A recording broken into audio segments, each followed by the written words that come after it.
For most of the problems we will be facing in the next few weeks, we will only need to work in 2 dimensions. We use a 2D coordinate system, so we can formally put vectors on a grid and more easily do these vector operations. Once we have our axes, the next thing we need are unit vectors. Unit vectors have a magnitude of 1 and are in a defined direction.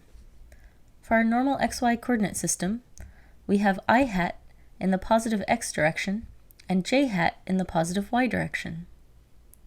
In Cartesian coordinates, the unit vectors are the same no matter what point in space we're at. We can also define a unit vector in the direction of an arbitrary vector. The key here is to make sure it has a magnitude of 1.